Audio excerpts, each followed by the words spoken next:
You know what that thing is? If you're from New York, you know exactly where I am. Come on in, everybody. Marcus Conte reporting here from Astor Place, New York City. More importantly, Cooper Union. We're going to talk about that today.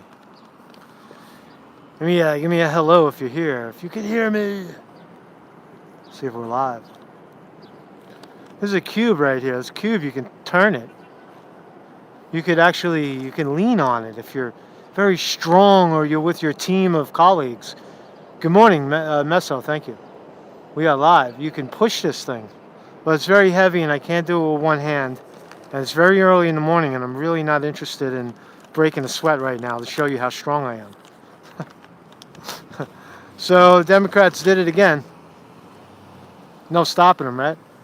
Corruption is as corruption does. It's a good shot right there. That's the Cooper Union. I want to talk about that building in a second. I also want to talk about how the Democrats just canceled an election like it was nothing. Like it was, they called it canceling a beauty contest. It's like it doesn't matter. Good morning, Upside In, JBE. Hello, everybody. Good morning. Come on in. So, morning. Just read this article. I know, it's crazy, right? So we're here in Cooper Union, which is Astor Place, which is NYU. Cooper Union used to be over here, but this building is very famous, and I want to tell you why. And it seems to resonate today for reasons of corruption, for reasons of what is the Constitution, what did the founding fathers want of us? What the hell? Is there really a constitution anymore? Or are we really a country of the people, by the people, for the people? Are we offering true leadership in this nation, or are we just following a bunch of corrupt money grabbers? I think you know where I stand with that. So historically, Lincoln in 1860 in Cooper Union, right here, gave the speech which was basically the framework of the Emancipation Proclamation that freed the slaves. Very historical building. Now it's a school, but inside there, I'll try to get the. I don't know if you could see the print on the building, but it's a very historical building for speeches. Guess who else gave a speech today? Remember Barack Obama in 2008? He gave his Hopi Changey speech about the financial his financial talk, right? Because he's a fucking financial genius, man. Oh boy, did they see that guy coming, man? Did they see Mr. Hopi Changey coming? You can see it. It says Cooper Union up there. I'm not sure if you could read it. I'm shooting into the light. Maybe right there you can see it. Yeah, you see it says Cooper Union. Good morning, everybody. Good morning, Nathan Purvis. So Cooper Union, inside there is the small room stage where, again, Abraham Lincoln gave his foundational speech in 1860.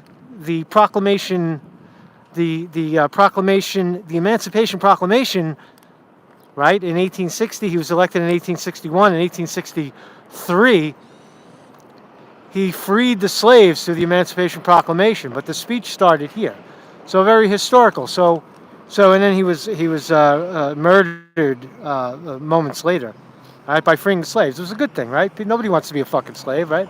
We're all slaves now, but it was definitely a good thing to bring attention. Lincoln did the right thing, right? So Barack Obama, you remember that guy, right? He gave his famous Wall Street reform speech, right? He equated the housing crisis to the devil, right? Interesting analogy. If you replace everything that we're saying now about the coronavirus, try to show you the other side of it,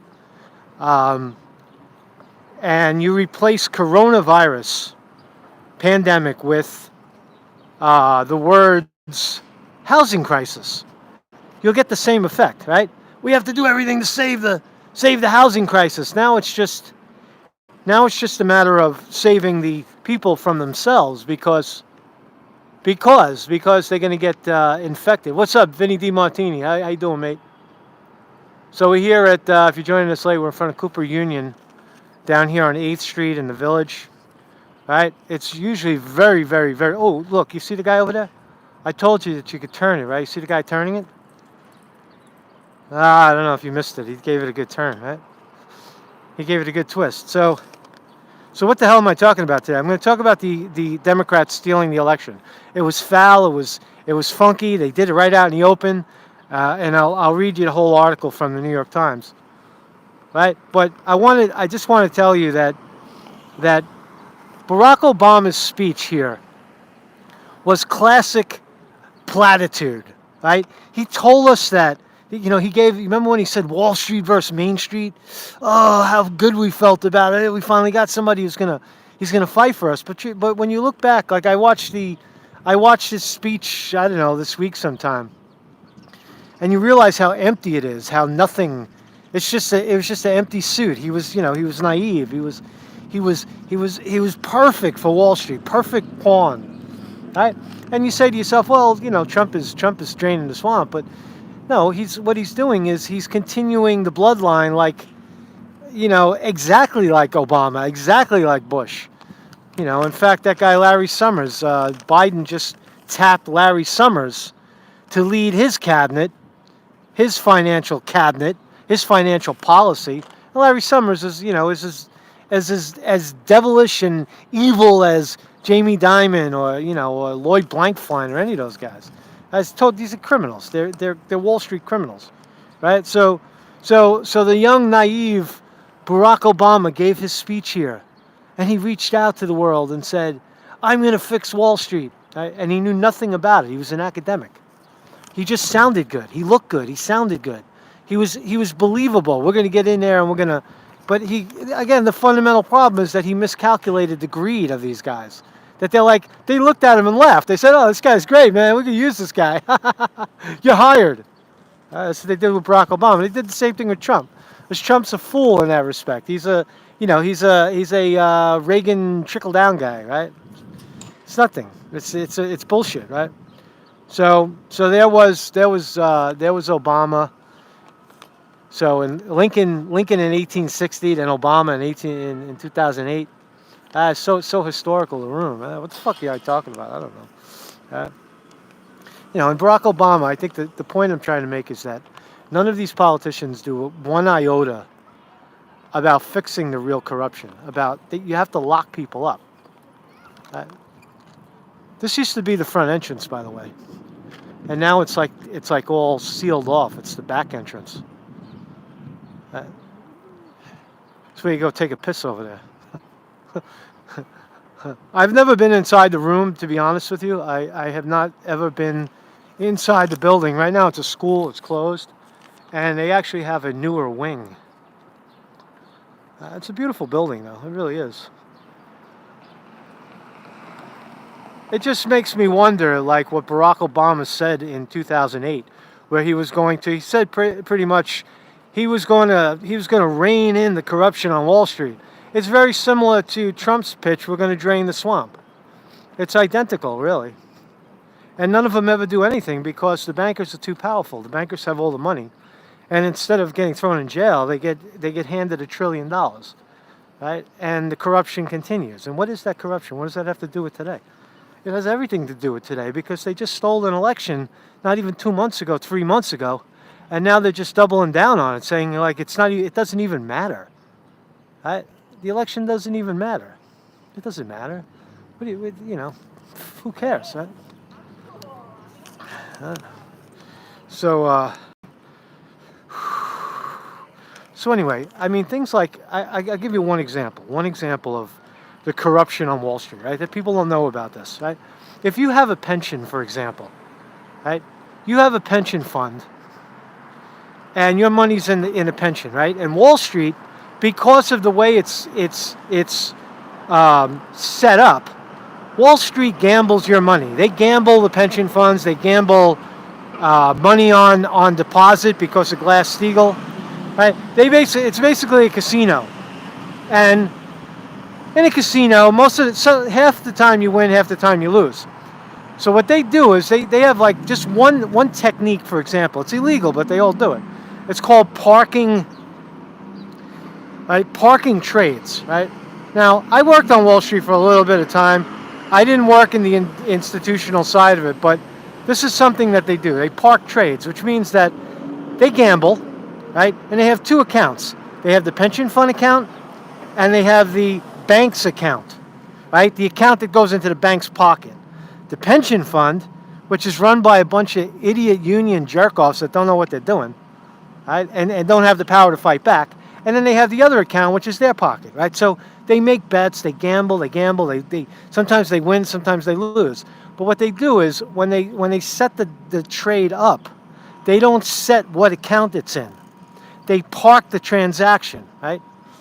And then what happens is if they win, if the trade goes well, they put it into the bank. The bank gets the profit.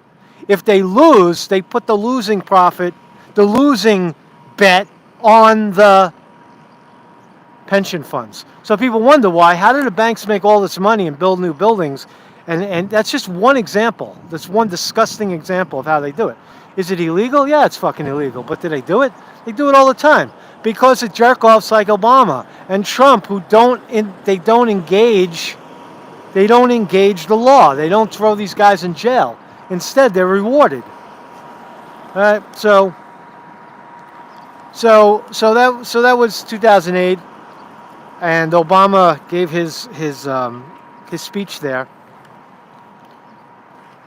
right, and did nothing, and Trump is doing the same, right, and now in New York today, right. So I'll get into the story, right, the main story. All right, so let's talk about the corruption today, right? That was then, this is now. Is it any different? No, it's the same, man. It's the same shit, right? So New York cancels Democratic primary. The decision was a blow to supporters of Bernie Sanders, who hoped to use the primary to influence the party platform. Fucking Bernie. What a shame. What a shame, Bernie. Bernie, you blew it, man. You blew it. You're looking horrible, man. You know? So to influence the party platform is ridiculous. He tried that in 2016. They took the platform piece of paper and they threw it in the garbage. Right? So New York officials canceled the state's Democratic presidential primary on Monday, calling the vote, which had been set for June 23rd, essentially a beauty contest that the state could not afford in the face of the coronavirus pandemic. They called an election a beauty pageant. Now, in perfect fairness, Bernie Sanders dropped out, right, and has no leg to stand on. When you drop out, you basically, whether you're suspending or canceling or dropping out or postponing or whatever the fuck you call it, you drop out. You're out of the race, leaving Biden uncontested. So did New York do the right thing in theory and technically by not holding a very expensive election that is fake and fraudulent anyway? Yeah, they did. They did. So in this respect, I'm going to take the position that Bernie Sanders and his people are totally full of shit in demanding that, in complaining that the Democrats did something wrong, because they really didn't. They did what they always do, right? They rigged it for Biden, right? I told you that a long time ago that the money was behind Biden. Now it wasn't perfectly clear how they were going to do it, and ultimately they did the bamboozle on Super Tuesday. That's when they pulled the big move, and stole the election on Super Tuesday. Right? But Biden was always their pick, as I said. The money was behind Biden, and that's ultimately, the guy's senile. It doesn't matter. They don't care. He's a blank suit like Obama. He's a blank suit, an empty suit like Trump. He goes along with the policy. Listen to the bankers. Get Larry Summers. Get fucking Timothy Geithner. Get Steve Mnuchin. Get Lloyd Blankfein in the room. Get all those guys. Jamie Dimon at J.P. Morgan. Get all those guys. Let them run the economy, right? You set up an economy by a bunch of criminals. Of course it's going to crash. What do you expect? What do you expect? You get bankers who are in the business of profit to set up an economy, and what are they going to do? They set it up for themselves. So that 19 out of 20, pieces of the profit go in their pocket. Right? It's kind of nice today, man. The sun is beautiful right now. So what does it have to do with the elections, right? Because that's the only recourse we have to get the fuckers out of there, right? To get honest brokers. Now, again, Bernie Sanders is an honest broker. He just has no backbone, and he's too good for the job. He doesn't know how to hold his ground. And right, you dropped out, man. Fuck you. Go away. That's it. You know, what do you want? You want to influence the party? Well, what? You dropped out. Go away. Your people are not going to support. They're not going to support Joe Biden, and they hate Trump. So Trump wins. That's it. It's over. Right? So this decision made by New York makes it the first state to cancel a presidential primary. The move angered supporters of Mr. Sanders. Are you really? Are you angry? They had mounted an email and phone campaign to pressure the Democratic election commissions to hold a primary so that their candidate could amass more delegates to the Democratic National Convention and wield greater influence over party reform. What a crock of shit. What a crock of shit, Bernie, you sold those kids on. You ain't influencing shit. Who are you influencing? You're not influencing anybody. They're laughing at you, man. They're laughing at you like those bankers sitting in the front row laughing at Obama. Like the bankers in the boardrooms right now laughing at Trump. It's the same laugh, right? Know thy enemy. Know thy enemy. It's the bankers, man. The whole shit. Right? Always has been, always will be, right? They're controlling the election now. They cheated Sanders, no problem. They got their money, all the laws. The Democratic Party in New York is wildly corrupt. Committed felony fraud in 2016 with Bernie Sanders when they purged 2,000 votes. That's a felony. They knew what they were doing. There was malice in the action, and the object was to sink Sanders and elevate Hillary Clinton. Right? So they're the ones making this decision in New York again.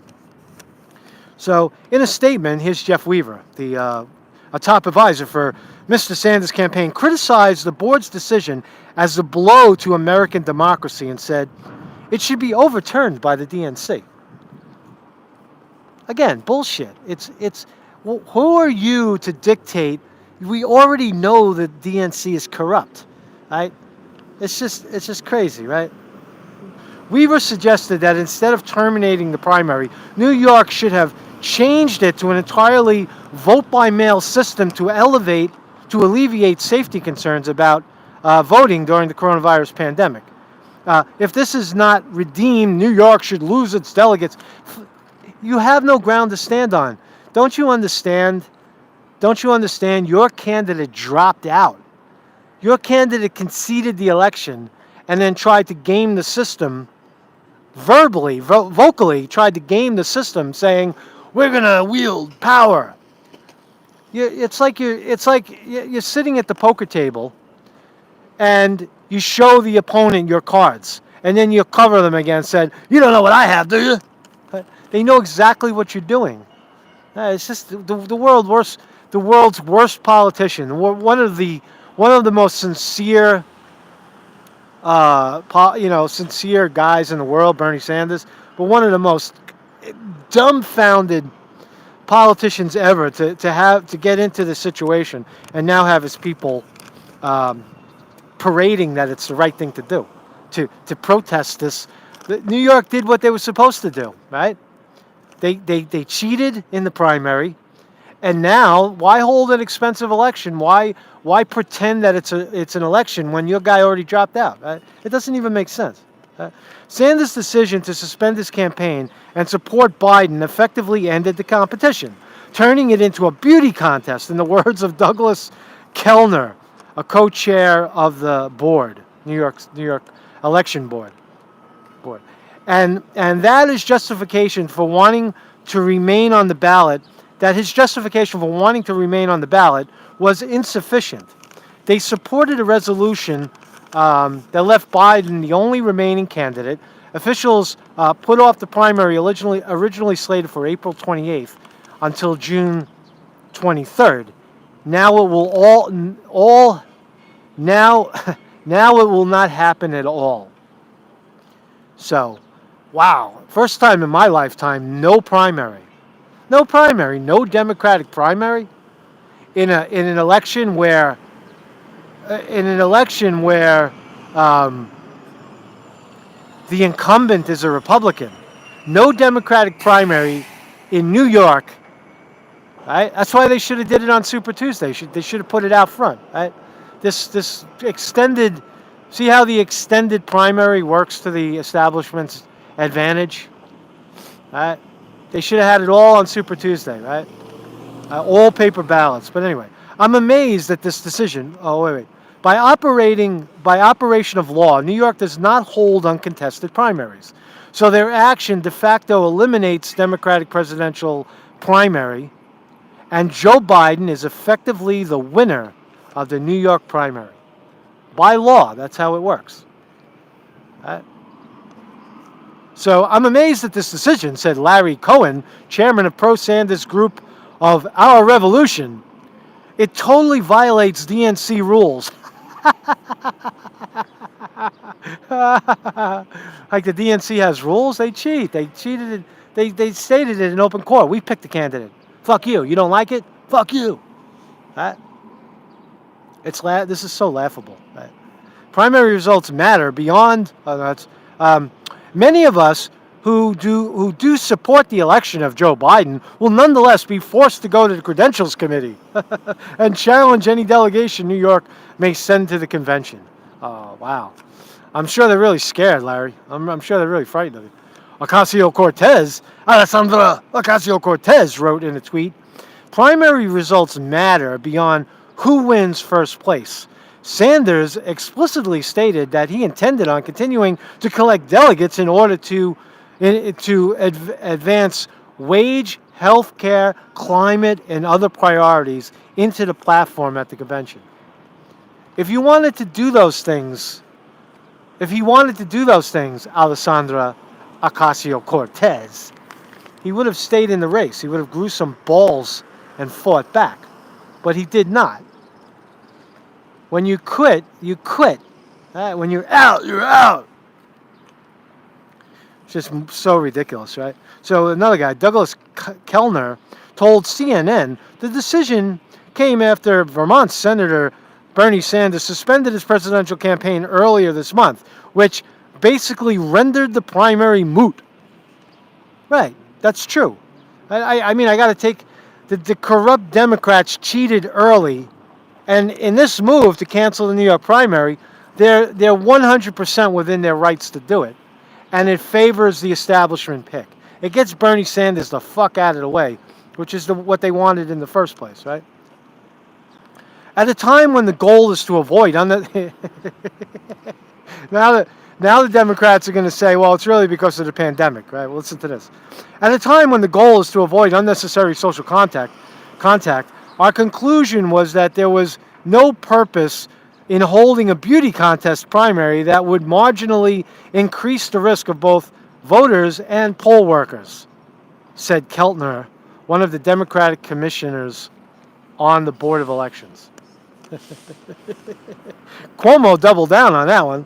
Said at a news conference Monday that he would not second guess the state's Board of Elections. Of course he won't, because it favors Biden. That was the pick. Cheaters, criminals.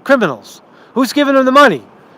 I told you, the guys that were sitting in the front row when Barack Obama gave his Hopi changey speech in that building right there. The same guys that are surrounding Trump right now. The same fuckers are running the shit, right? The same fuckers that are still now screaming from the rooftops, coronavirus is going to kill everybody. We need a vaccine. We need $1 trillion. We need $2 trillion. Give us the fucking money. Give us everything. Small business, get in line, man. Get in line. Food stamps, you hungry? Too bad, man. That's too bad. So Cuomo said he won't second guess the election. I know there's a lot of election employees, employees of Board of Elections who are nervous about conducting elections, Cuomo said. But I'll leave it up to the Board of Elections. Wow. It's like one hand washing the other, man. Yeah, this is a good comment, too. Nina Turner, who I kind of like, is also jumping on the bandwagon. Right? It makes them look really weak, is what I'm trying to say, man. Good morning, everybody. It's hard to read. I'll read in a second once I finish this article. I'm looking right into the sun right now. I love Nina Turner too. I do, but they're playing. They're coming to a knife fight with a feather, right? They're dealing with corrupt liars, cheaters. The only way to beat them is to call them out, is to expose them. And that's how Trump won. I mean, Trump is the same character, but he was able to flip the mirror and show just how corrupt these people are. And then once he got in, they were okay. Everybody forgot. Right? Oh yeah, drain the swamp. Yeah, right. Okay. Yeah. Okay. So here's what Nina Turner said. Former Senator Sanders campaign co-chair Nina Turner told CNN that she was stunned by the New York State Board of Elections to remove Sanders from the ballot. This is a really sad day for democracy, and it definitely chips away at the Democrats' universal ability to say, we are the party of ensuring that people have the right to vote, because their right to have choice was stripped from them in the state of New York for no reason, Turner told CNN. What do you mean for no reason? The reason was that your guy dropped out. What more reason do you need to cancel a primary? Nina, your guy dropped out. Right? Fucking giving the democracy. This is really sad day for democracy. What about when the exit polls didn't match? The exit polls are off 10%, 15%. Where was your voice then? Why did you wait now after your guy drops out? Why don't you say it while he's still in the while you still have a horse in the race, right? I just got to get through this, man, because I haven't forgotten. I did a lot of videos on the Bernie Sanders campaign and the Democratic primary, knowing full well that it was a scam and a ripoff. I may have miscalculated Sanders, thinking maybe he learned something from the experience, but he didn't. He learned nothing. Right? He capitulated on cue. It doesn't make him a bad guy. It makes him the wrong guy for the job. That's all it is, really. So given the vast majority of voters in the state will still have to vote on other issues, this makes no sense whatsoever, other than trying to hurt the progressive wing of the Democratic Party, Turner said, describing the decision to remove Sanders as a power play and a straight-up power grab. That junkie lady just tried to throw off my stride. And I fucking ignored her, and she just walked away. She's standing right in my face, man.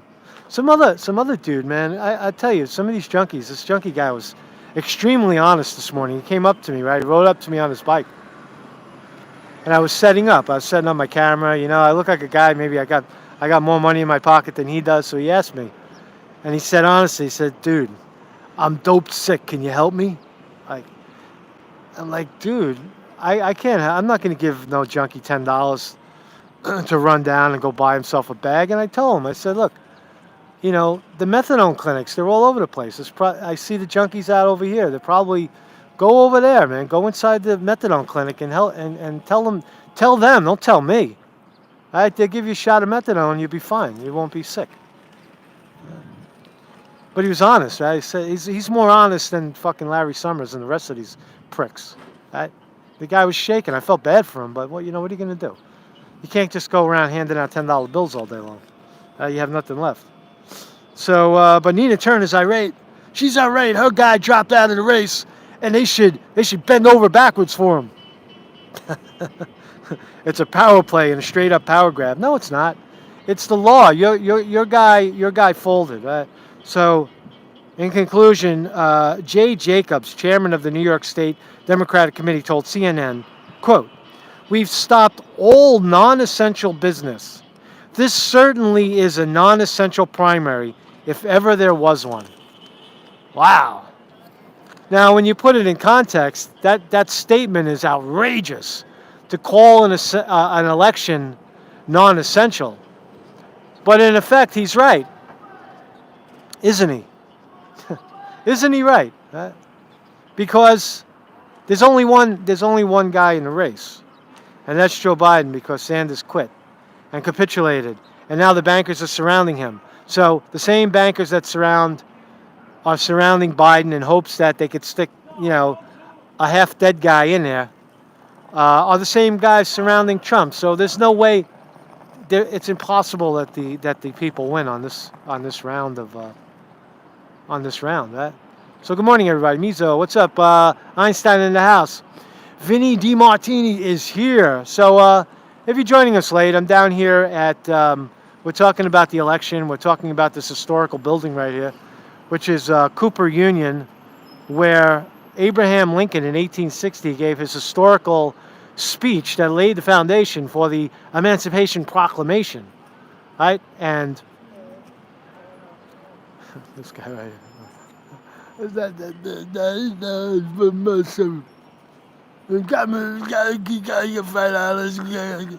I got some Klonopin. There's a junkie hour, right? Oh, some methanonians come out early in the morning. Right. So that very historic building where Barack Obama doubled down, he sat there and he stood there and he gave his speech. Look it up, the Barack Obama 2008 Cooper Union speech, and you'll hear him talk about all the hopey-changey that he was going to do to a room full of bankers that were laughing at him, for the most part, because they knew he was a nobody. He was a naive young man, an academic. Smart academically, but has no knowledge of what Wall Street is or how corrupt it really is. And I think Bernie Sanders is a little naive in that sense too. He really believes that.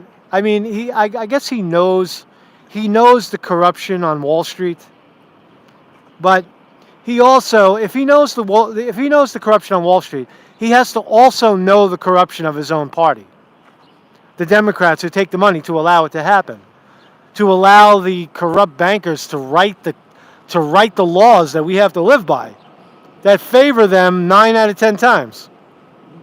So anyway, Marcus Conte reporting. Beautiful day in New York. It's still very empty on the street. If you want your coronavirus update, people still wearing masks, a little bit. I mean, this is reality. The other day I gave you a view of the park where people are coming out and chilling. But when these streets are empty, that means people are not rushing to work. Remember, it's Tuesday. It's early in the morning. It's 9 o'clock in the morning. People are rushing out of the East Village towards the trains, jumping in. No taxis. There's no cabs on the road. Maybe once in a while you'll see a cab. So we're still in pandemic mode here in New York City. Excuse me. And that's really all she wrote. So look, enjoy yourself, man. Take the masks off. We now have evidence on the ground that this wearing the masks and covering your face and being germinators all over the place is not stopping the virus. It's actually making it worse. It's decreasing people's immune systems. Get outside, exercise, breathe the air. I mean, I'm still not ready to start, shaking people's hands because I don't like to do that anyway. That's something I can live without for the rest of my life, right? But definitely get outside, man. There's absolutely no reason. I'm taking the advice of those two doctors. Look, I'm coughing in public. I get arrested for that. Choking on my own. I'm going to take the advice of those two doctors, the two gay doctors from LA. Who gave that speech. The video that we played the other day that confirmed that the millions of cases, low amount of death. Millions of cases, low amount of death. Right? That's what they kept drilling home. Millions of cases, low amount of death. Right? The whole thing is overblown. There's no evidence that I ever found in New York that suggested that bodies were piling up, that there was this incredible spike in death. All we saw was malpractice. We saw people getting intubated, putting on ventilators when they shouldn't have been on ventilators. And now 9 out of 10 times, 90% of the time, those people are dying. Now there's evidence that there's those people. Once you're on a ventilator for more than a week, your lungs are gone. It's an emergency to save your life, and if you don't snap out of it quick, the treatment kills you. It's like chemo. It's like chemotherapy, right? If you stay on it too long, it poisons you. It poisons you, and then it kills you, right? What Trump's, snorting disinfectant. Try that, man. Sniffing Drano. Right? But so it's likely that a lot of the death in hospitals was created by the ventilation and other things. Hydrochlorochloroquine. I don't think that had anything to do with it, but there's definitely other ramifications. So pandemic in full steam. Thank you for stopping by. Marcus Conte reporting here from Cooper Union, talking about the fact that New York has officially canceled the primary for the first time in my lifetime. I've never seen an election canceled. Wow, just wow. Just now it's all out in the open. You think we live in a democracy? I don't think so, man. I think it's so incredibly clear that we're getting fucked left, right, and center, So thanks for chilling, everybody. Thank you, Vinny DiMartini, for your fine moderation. He does a great job. Vinny DiMartini, if you got timed out, that's your fault because you're being a dick. Don't be a dick and you won't get timed out in the chat. You know what I'm saying? And kindly visit marcusconte.com. I put up a website. I got some pictures up there, and I got some nothing original, no original content, but you're doing me a favor by going there and clicking around on links. Because the more you click, the more Google picks it up. So I need you to do that. MarcusConte.com. Just go, turn the video on, let it play, click around the links. If you see anything broken or it's inaccurate, let me know. All right, helpful, man. You're the crowd. I do this for peanuts, right? So I need your help, right? If you can't become a Patreon, which I would love you to do, become a Patreon. If everybody became a Patreon for $2 a month, we could do this forever. We can continue this process forever, right? So, or one time, drop in the tip jar, the PayPal and such. So, thank you very much for joining me, Marcus, in the morning here. It is definitely morning in New York City. It is a beautiful day. It's a little cold right now. It's I think like 50 degrees, but it's going to warm up. It's going to go up to like 61 degrees in a little while. I'm going to get on my horse in a minute. There's the bikes. I'll show you the horse rack. I will end on the horses. This is a New York horse, man. I love these bikes. I love this. I used to have a bike, and I used to use my own bike, but I live in Brooklyn, so if I want to come to Manhattan and use my bike, I have to drag the bike on the subway because it takes too long. It would take way too long to ride here. So the alternative to that is using the city bike. And there's plenty of them. It's not like we're short on bikes. Look at all the bikes. Like, this is just one rack. These are all over the city, right? So I got my own little key, right? I'll show you how it works, right? I'm not going to pop one out right now, but I got a key. See my key? I got my city bike key. I also got this, right? Ever since I'm a little kid, I carry a guitar pick in my pocket. I carry guitar picks in my pocket. So instead of carrying loose guitar picks, which you lose, I got this thing, right? And there's my guitar picks. Right? Always have 2 guitar picks ready to go, man. Isn't that cool? It's a guitar pick holster. That's a fucking sexy thing, man. When you pull that shit out, man, and a chick asks you, says, "What's that, man?" And you say, "Oh, that's my guitar pick, man, dude. That's where I keep my pick, because I'm an artist." So look at the bikes, man. Bikes are beautiful, right? They're clumsy though. That's the only problem, man. They're heavy. They're fucking heavy, man. Your knees hurt after you're done riding. I got a very light mountain bike at home. and it's like, like a fraction of the weight, but they get you around, man. You just dump it off. You're not worried about it. Like I locked one up. I took a ride earlier, and then I locked it up, and I'm not even thinking about it anymore. You forget about it. You don't have to lock up the bike, right? So it's a good. Those are a good thing, man. I think there should be more of that, right? But I tell you, you see the streets now. This is a pleasure to ride a bike. I see this guy, right? He's just cruising. He's cruising. He's having a good time. You know what, man? In a little while, when the mayhem comes back, it's not that fun. You get killed. You got to watch your ass. So Marcus Conte reporting. Thank you very much. Go to kindly do it now. MarcusConte.com. Go over there, poke around, and leave comments if you see any fuck ups on the site. Let me know in the comments, and it helps to get it into the search engines. The more you hit the site, the more it generates into the search engines, and that's the point of it. So I could spread these videos outside of YouTube, which is really not being very nice in terms of the shadow banning and all that shit. So Marcus Conte reporting. Peace out.